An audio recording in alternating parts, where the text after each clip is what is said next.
With just 3 months to go before the 2024 election, thousands of people are gathering in Chicago this week for the Democratic National Convention. It's a tradition dating back to the 1830s, when a group of Democratic delegates supporting President Andrew Jackson gathered in Baltimore to nominate him for a second term.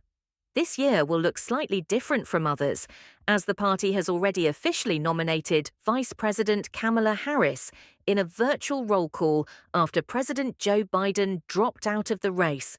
But many of the other DNC traditions, including appearances from celebrities and memorable speeches from party leaders, will remain the same.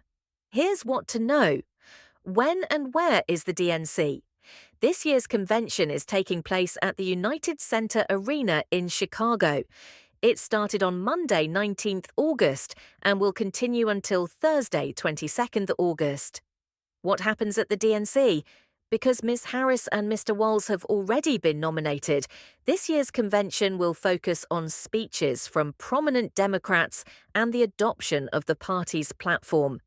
Delegates work during the day to finalize the platform, a draft of which has already been released.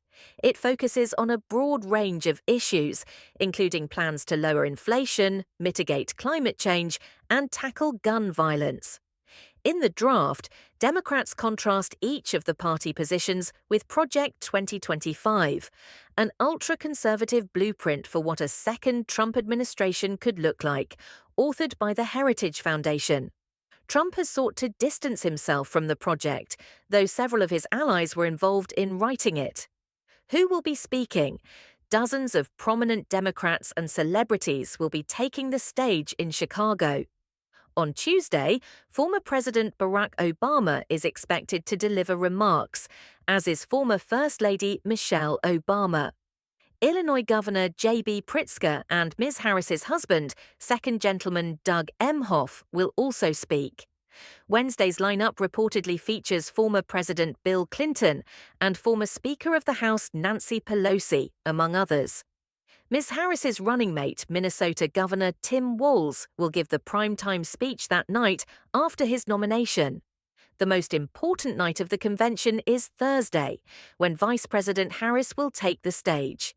She will formally accept the presidential nomination and give her speech on the final night of the convention, dedicated for the future. Senate Majority Leader Chuck Schumer and House Minority Leader Hakeem Jeffries will also take the stage at some point during the week. The convention has already heard from President Joe Biden, who was the headline speaker on Monday. He was introduced by his wife Jill and daughter Ashley. During an emotional defense of his presidency, he said, "America, I gave my best to you."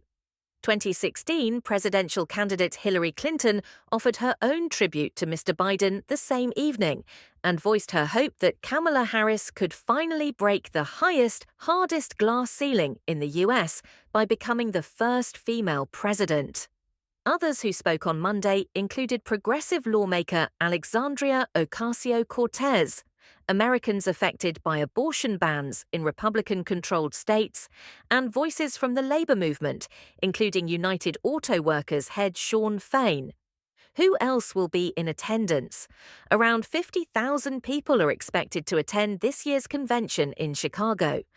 This includes thousands of delegates chosen by state Democratic parties, as well as superdelegates, who are major elected officials, notable members of the Democratic Party, and some members of the Democratic National Committee. Thousands of members of the media will also be in attendance. It will be a star-studded convention with appearances from several celebrities. In 2020, actors Julia Louis-Dreyfus and Eva Longoria attended the convention, while Elizabeth Banks and America Ferrera appeared in 2016. Rumors have swirled about whether megastars Beyoncé and Taylor Swift will attend this year, but neither has confirmed. Will there be protests? Demonstrations have been planned outside the DNC venue, many of them centered around opposition to U.S. support of Israel's war in Gaza. Thousands of marchers took to the streets for a mostly peaceful protest on Monday, calling for a ceasefire in Gaza and an end to U.S. support for Israel. Several were arrested when dozens of them broke through a security fence. The turnout appeared to be well below the tens of thousands that organisers had hoped for, and short of the 15,000 they claimed were there.